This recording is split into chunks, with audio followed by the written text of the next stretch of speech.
મોટા પાયે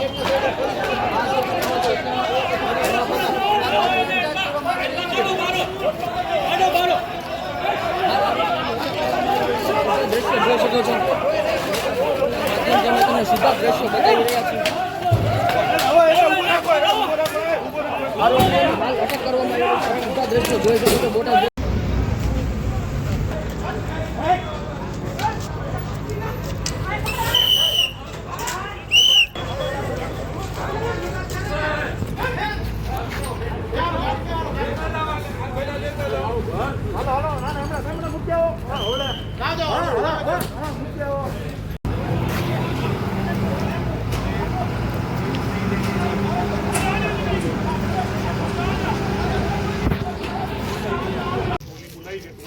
બાઈકો મૂકી આપણે રવાના કરી અને એમાં જો મદદ કરવાની તો આપણે ઉત્સુક પૂરું કરી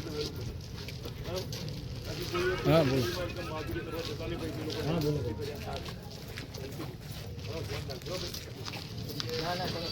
વાગ્યું છે.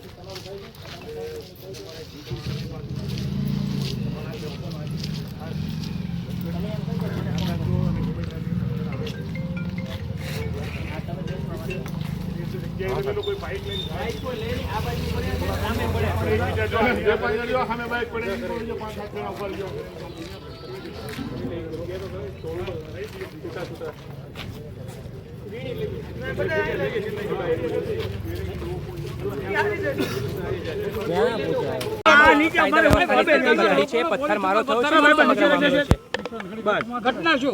આજરોજ હડલ ગામમાં આ જે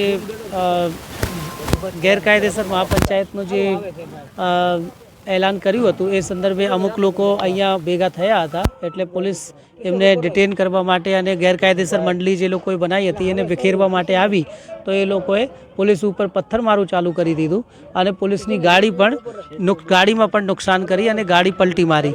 પછી પોલીસે એ લોકોને વોર્નિંગ આપી કે તમે અહીંયાથી નીકળો અને આવું નહીં કરવાનો. તો પછી પોલીસ ઉપર પથ્થરમારા કર્યા તો પોલીસે એમના ઉપર બલ જે જરૂરી બલ છે ગેસ ગન અને ગેસ ટીયર સેલ્સનો પ્રયોગ કરીને અને એ ટોળાને વિખેર્યા અને પછી હાલ પરિસ્થિતિ કાબૂમાં છે અને બધી શાંતિ છે.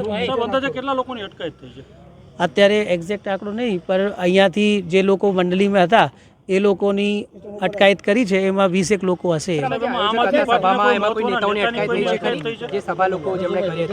એ અત્યારે વેરીફાઈ કરવામાં આવશે પછી આપણે કહેવામાં આવશે. એમાં લગભગ 3 પોલીસ કર્મીઓની ઈજા થઈ છે અને એમને ગંભીર માથામાં ઈજા થઈ છે. તો એમાં ગુના દાખલ કરવામાં આવશે. એ લોકોએ જે પોલીસ ઉપર જે આવી રીતે હમલા કરવામાં આવ્યું છે અને જેનાથી મોત નીપજી શકે એવા પથ્થરો એને તૈયારી કરવામાં આવ્યું છે તો એમાં આપણે ગુના દાખલ કરીશું અને બધા આરોપીઓને પકડીશું. સર, લોકલ આઈબી તરફથી કોઈ ઇનપુટ હતા કે સભા થઈ રહી છે, આટલી મોટી માત્રામાં લોકો ભેગા થઈ રહ્યા છે, એ પ્રકારનું કોઈ આઈબી તમને મળ્યું હતું ખરું? એ તો અત્યારે જ સભા થઈ છે એટલે અમે ખબર હતી એટલે જ આપણે એમને વિખેરવા માટે આવ્યા હતા.